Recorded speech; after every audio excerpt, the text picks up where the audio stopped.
வணக்கம். நீங்கள் கேட்டுக்கொண்டிருப்பது தமிழ் வானொலி. நான் உங்கள் தோழி. இன்னைக்கு நாம பார்க்க போற கதையோட தலைப்பு பிளாக் அண்ட் ஒயிட். வாங்க கதைய ஆரம்பிக்கலாம். வேதநாயகம் ஒரு பிசினஸ்மேன். அவரோட மனைவி பேரு தமயந்தி. இவங்களுக்கு ஒரு பையன் பேரு சூர்யா. தமயந்தியோட அண்ணன் பேரு சொக்கலிங்கம், அண்ணி வைதேகி. இவங்களுக்கு ஒரு பொண்ணு பேரு பல்லவி. வேதநாயகம் ரொம்ப வெற்றிகரமான பிசினஸ் மேனா இருந்தாரு. அவருடைய ஃபேக்டரியில நூத்துக்கணக்கானோர் வேலை பார்த்தாங்க. அவருடைய தயாரிப்புகள் எல்லாம் தரமானதா இருந்தது. வேதநாயகம் கம்பெனில இருந்து வர பொருட்களுக்கு மக்கள் கிட்ட நல்ல ஆதரவு இருந்தது. ஆனா யாரும் எதிர்பாராத வண்ணம் ஒரு நாள் எல்லாம் தலைகீழா மாறுச்சு. அடுத்தடுத்து நஷ்டங்கள் வர ஆரம்பிச்சுது. அதனால கடன் அதிகமாச்சு. அவருடைய தூக்கம் போச்சு. இந்த விஷயம் சொக்கலிங்கம் காதுக்கு போச்சு. தங்கச்சி தமயந்தி கஷ்டப்பட்டா அவரால தாங்கிக்க முடியாது. அதனால சொக்கலிங்கம் அவரோட பூர்வீக நிலத்தை வித்து வேதநாயகத்துக்கு பணம் கொடுத்தாரு. எதுக்கு மச்சான் இதெல்லாம்? நான் பாத்துக்கிறேன், எப்படியும் சமாளிச்சிருவேன். நீங்க சமாளிச்சிருவீங்கன்னு எனக்கு தெரியும் மாப்ள. ஆனா அது வரைக்கும் என் தங்கச்சி கஷ்டப்படுறத என்னால பார்க்க முடியாது. முதல்ல இந்த பணத்தை வச்சு எல்லா பிரச்சனைகளையும் சரி பண்ணுங்க. அப்புறம் உங்களால எப்போ முடியுதோ அப்ப திருப்பி கொடுங்க அப்படின்னு சொக்கலிங்கம் சொன்னதும் வேதநாயகம் தமயந்திய பார்த்தாரு. தமயந்தி வாங்கிக்கலான்ற மாதிரி தலையாட்டுனா. வேதநாயகம் சொக்கலிங்கம் கொடுத்த பணத்தை வாங்கிக்கிட்டாரு. அத வச்சு பிரச்சனைய சரி பண்ணாரு. மறுபடியும் வேதநாயகம் மிகப்பெரிய தொழிலதிபர் ஆனாரு. வாழ்க்கை மறுபடியும் இன்பமா போய்கிட்டு இருந்தது. சொக்கலிங்கத்துக்கிட்ட வாங்கிய பணத்தை கொடுத்துடலாம் அப்படின்ற முடிவோட பேங்க் அக்கவுண்ட்ல இருந்து பணத்தை எடுத்துக்கிட்டு வரும்போது ஒரு அதிர்ச்சிகரமான செய்தி வந்தது. எதிர்பாராத விதமா சொக்கலிங்கமும் வைதேகியும் விபத்துல இறந்து போயிட்டாங்க. அண்ணன் அண்ணியோட பிரிவை தாங்க முடியாம தமயந்தி அழுதா தவிச்சா. வேதநாயகம் நிலகுலைஞ்சு போயிட்டாரு. சொக்கலிங்கம் வைதேகியோட இறுதி காரியங்கள் நடந்து முடிஞ்சது. அம்மா அப்பா இல்லாம நிராதரவா நிக்கிற பல்லவிய வேதநாயகமும் தமயந்தியும் அவங்க வீட்டுக்கு கூட்டிட்டு வந்தாங்க. பல்லவிய வளர்க்க ஆரம்பிச்சாங்க. வருஷங்கள் ஓடிப்போச்சு. சூர்யா பல்லவி 2 பேரும் படிப்ப முடிச்சாங்க. சூர்யா ஆணழகன். பல பொண்ணுங்க அவனை வட்டமிட்டாங்க. ஆனா யாருகிட்டயும் அவன் மாட்டிக்கல.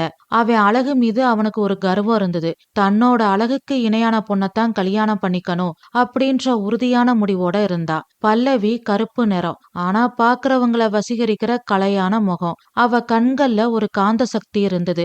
சூர்யாவை விட படிப்புல விளையாட்டுலன்னு எல்லாத்துலயும் முதல் மாணவியா இருந்தா. படிப்பு முடிச்சதும் சூர்யா அப்பா வேதநாயகத்தோட பிசினஸ பாத்துக்க ஆரம்பிச்சான். பல்லவிக்கும் வேலைக்கு போக ஆசைதான். ஆனா தானும் வேலைக்கு போயிட்டா வயசான காலத்துல அத்தை தமயந்தி கஷ்டப்படுவான்னு நினைச்சு வீட்டோட இருந்து தமயந்திக்கு வீட்டு வேலைகளை உதவ ஆரம்பிச்சா. தமயந்தி கிட்ட சமையல் கத்துக்கிட்டா. தமயந்தியோட கைப்பக்குவம் அப்படியே பல்லவி கிட்ட வந்தது. நாட்கள் போச்சு. சூர்யாவுக்கும் பல்லவிக்கும் கல்யாணம் பண்ணி வைக்க வேதநாயகமும் தமயந்தியும் முடிவெடுத்தாங்க. இது பத்தி சூர்யா கிட்ட பேசினாங்க. வாட்? ஏன் கலர் என்ன, அவ கலர் என்ன அப்படின்னு சூர்யா கேட்டதும் தமயந்தியோட கண்கள் கோபத்துல செவந்தது. இருந்தாலும் பொறுமையா சொன்னா. அவ எங்க அண்ணன் மாதிரி. கலர் கொஞ்சம் கம்மி. ஆனா நல்ல பொண்ணு. அவள மாதிரி ஒருத்தி பொண்டாட்டியா கிடைக்க நீ கொடுத்து வச்சிருக்கணும். சாரி மாம், நான் கொடுத்து வைக்கலேன்னு வச்சுக்கோங்க. என்னால அவளை கட்டிக்க முடியாது அப்படின்னு சூர்யா உறுதியா மறுத்தான். அப்புறம் வேதநாயகம் சொன்னாரு. இது வரைக்கும் நீ சொல்லி நாங்க எதையும் மறுத்தது கிடையாது. இந்த ஒரு விஷயத்துல எங்க பேச்ச நீ கேட்க கூடாதா? டேட், நாங்க 2 பேரும் சேர்ந்து போனா பிளாக் அண்ட் ஒயிட் மாதிரி இருக்கும். என் அழகுக்கு முன்னாடி அவ கால் தூசு. டேட், நான் அவளை கட்டிக்க மாட்டேன் ப்ளீஸ் அப்படின்னு பிடிவாதமா மறுத்தான். அவனோட கைய பிடிச்சுக்கிட்டு வேதநாயகம் சொன்னாரு. இன்னைக்கு நாம இந்த நிலையில இருக்கோம்னா அதுக்கு காரணம் பல்லவியோட அப்பா சொக்கலிங்கம். அவர் அன்னைக்கு பணம் தரலைனா இன்னைக்கு நாம கேர் ஆஃப் பிளாட்ஃபார்ம் ஆயிருப்போம். அதுக்குத்தான் அவளை நீங்க வளர்த்து ஆளாக்கியிருக்கீங்களே. என்னை விட உங்களுக்கு அவளைத்தானே பிடிக்கும். இது பத்தாதா உங்க நன்றி கடனை தீர்க்க? பத்தாது சூர்யா. தங்கச்சிய கட்டி கொடுத்தாச்சு. இனி என்னன்னு சொக்கலிங்கம் நினைச்சிருந்தா அன்னைக்கு நிலத்தை வித்து நமக்கு பணத்தை கொடுத்திருக்க மாட்டாரு. அதனால அவரு காசுக்கு கஷ்டப்பட்டிருக்காரு. அவங்க கஷ்டத்துக்கு பணத்தை ஏற்பாடு பண்ண போகும்போதுதான் அவங்க இந்த உலகத்தை விட்டே போயிட்டாங்க. அந்த குற்ற உணர்ச்சி என்ன நாளுக்கு நாள் கொல்லுது. கடைசி காலத்துல நாங்க நிம்மதியா இருக்கணும்னு நினைச்சா தயவு செஞ்சு பல்லவிய கட்டிக்க, அப்புறம் உன் இஷ்டம் அப்படின்னு சொல்லிட்டு வேதநாயகம் எந்திரிச்சாரு.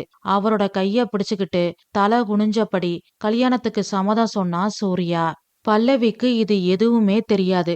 சூர்யா கூட வாழப்போற வாழ்க்கைய நினைச்சு அவ இன்ப கனவுல மிதந்துகிட்டு இருந்தா. திருமணம் நடந்தது. சூர்யா அவகிட்ட பேசுறதில்ல, அவளை பார்த்து சிரிக்கிறதில்ல, அவளை மனைவியா இல்ல தோழியா, ஏன் ஒரு சராசரி மனுஷியா கூட அவ மதிக்கல.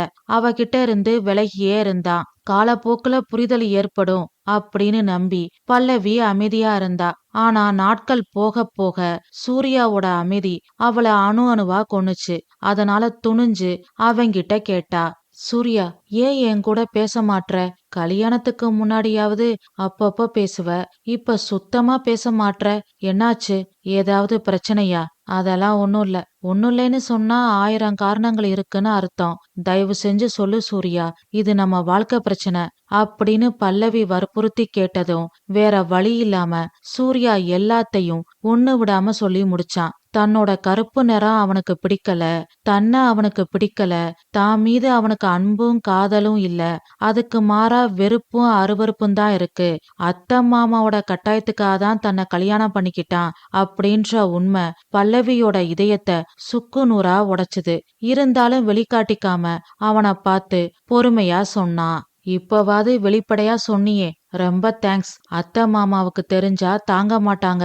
அதனால நான் இதை யாருக்கிட்டையும் சொல்ல மாட்டேன். நீயும் சொல்லாத. கொஞ்ச நாள் போகட்டும். நானே அவங்க கிட்ட பக்குவமா சொல்லி புரிய வைக்கிறேன். அதுக்கப்புறம் சட்டப்படி என்ன செய்யணுமோ செய்யலாம் அப்படின்னு சொல்லிட்டு அமைதியா அங்க இருந்து போயிட்டா. முதல் முறையா பல்லவியோட செயல் அவன் உள்ளத்தை உலுக்குச்சு.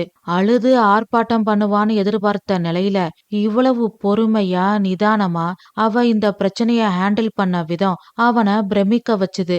அன்னைக்கு ராத்திரி அவனால தூங்கவே முடியல. அதுக்கு அப்புறம் 2 பேரும் நேருக்கு நேர் பாத்துக்கிறதில்ல, பேசிக்கிறதில்ல. சொக்கலிங்கம் தமயந்திக்காக ஒரே அறையில தங்குனாங்களே தவிர அவங்களுக்குள்ள ரூம்மேட்ஸ் அப்படின்ற உறவு கூட இல்ல. இப்படியே நாட்கள் போச்சு.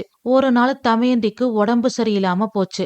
ராத்திரி பகல் பார்க்காம தூங்காம கண்ணு முழிச்சு தமயந்திய பல்லவி பாத்துக்கிட்டா. வீட்டு வேலைகள் செய்யறது, தமயந்திக்கு ட்ரெஸ் மாத்தி விடுறது, அவளுக்கு சாப்பாடு ஊட்டி விடுறது, மருந்து கொடுக்கறதுன்னு எல்லாத்தையும் பார்த்து பார்த்து பண்ணா பல்லவி. பல்லவியோட பராமரிப்புல தமயந்தி சீக்கிரம் குணமானா. இது எல்லாத்தையும் சூர்யா கவனிச்சான்.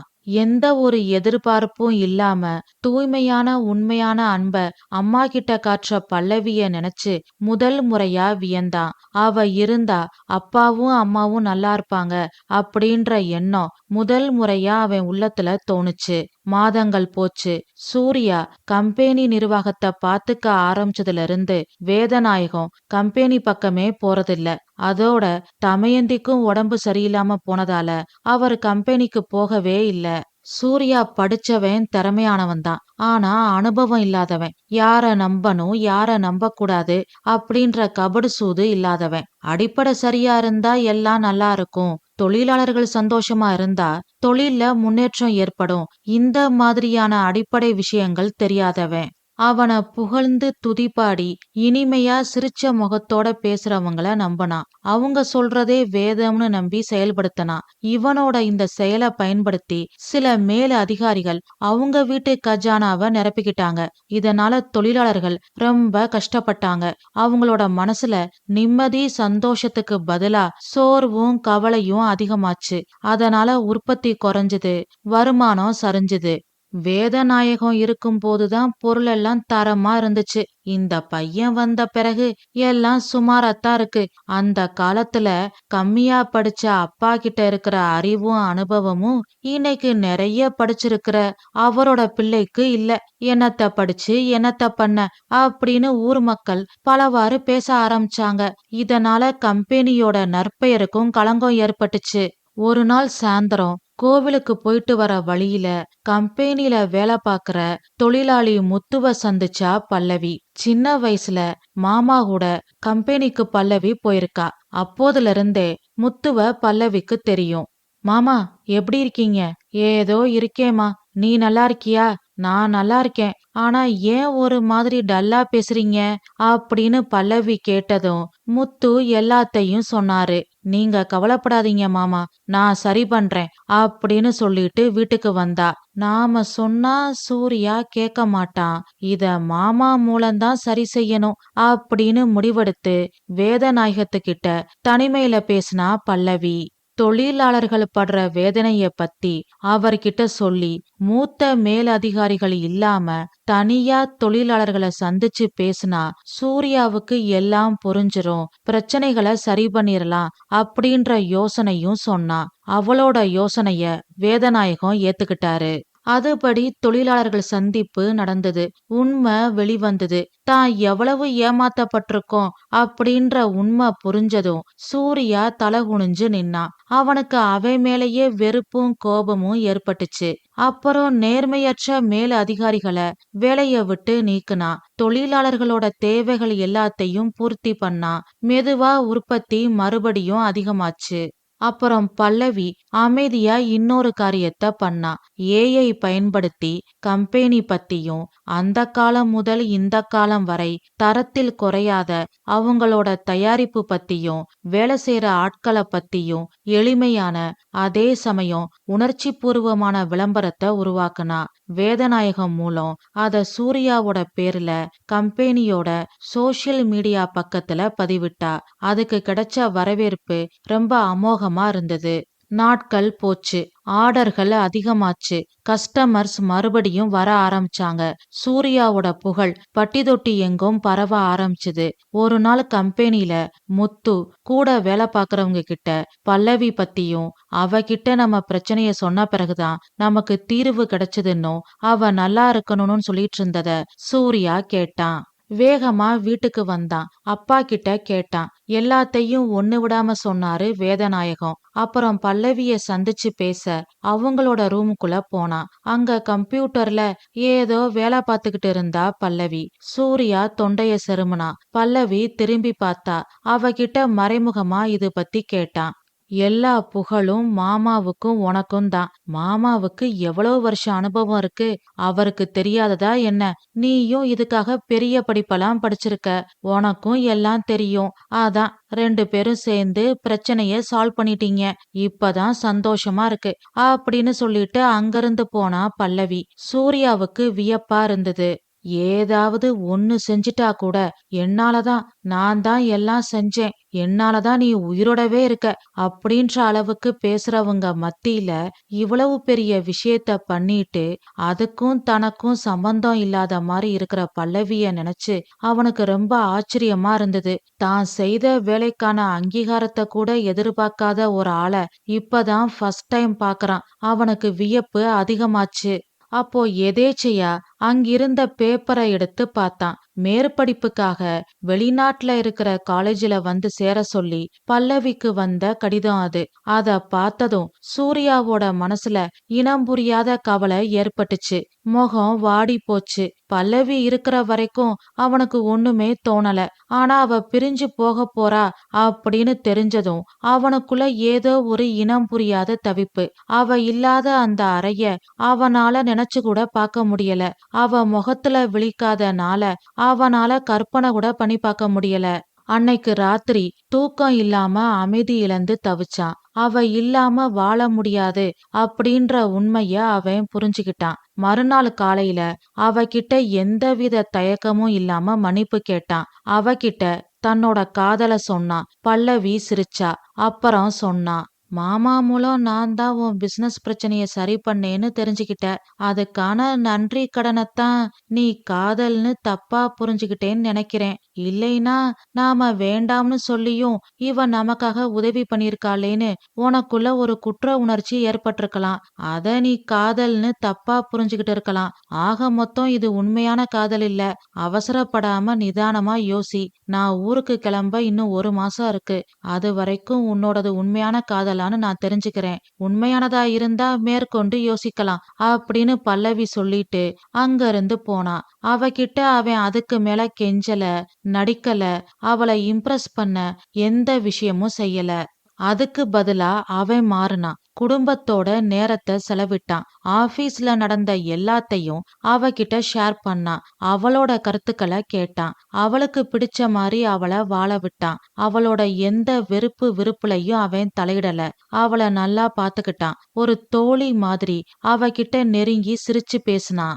அவன்கிட்ட தெரிஞ்ச மாற்றங்களை கவனிச்சா. அவனோட கண்கள்ல அவ மீது இருக்கிற உண்மையான காதலை பார்த்தா. அவனோட பேச்சுல, நிதானத்துல, அக்கறையில, இயல்பா அவ கைய அவன் தொடும் தருணத்துல அவனோட காதலை உணர்ந்தா. அப்புறம் அவன்கிட்ட வெளிப்படையா கேட்டா. சூர்யா புன்னகை மாறாம சொன்னான். நான் உன்னை உயிருக்கு உயிரா நேசிக்கிறேன். கருப்பு, வெள்ளை, அழகு இதெல்லாம் நிரந்தரம் இல்ல, குணம்தான் நிரந்தரம்னு நான் புரிஞ்சுக்கிட்டேன். நிறத்தை வச்சு யாரையும் எடை போடக்கூடாதுன்னு புரிஞ்சுக்கிட்டேன். பள்ளிக்கூடத்துல பிளாக் போர்ட்ல ஒயிட் சாப்பீஸால எழுதிதான் டீச்சர்ஸ் பாடம் நடத்தி பல மாணவர்களோட தலையெழுத்த மாத்திருக்காங்க. பிளாக் அண்ட் ஒயிட் அப்படின்றது எதிர்ப்பதம் இல்ல, ஒண்ணு இல்லாம மத்தது முழுமை அடையாது அப்படின்னு அர்த்தம். இதையும் நான் புரிஞ்சுக்கிட்டேன். என்னை மன்னிச்சு ஏத்துக்கிறதும் ஏத்துக்காததும் உன் விருப்பம். ஆனா என் மனசுல இனி உன்னை தவிர வேற எந்த பொண்ணுக்கும் இடம் இல்ல அப்படின்னு சூர்யா சொன்னதும் அவனை அணைச்சுக்கிட்டா பல்லவி. கதை முடிவுற்றது. இந்த கதை நான் எழுதின கதை. இந்த கதை உங்களுக்கு பிடிச்சிருந்தா லைக் பண்ணுங்க, ஷேர் பண்ணுங்க, கமெண்ட் பண்ணுங்க. நம்ம தமிழ் வானொலி சேனலை சப்ஸ்கிரைப் பண்ணாதவங்க சப்ஸ்கிரைப் பண்ணுங்க. மீண்டும் அடுத்த கதையில் சந்திப்போம். நன்றி, வணக்கம்.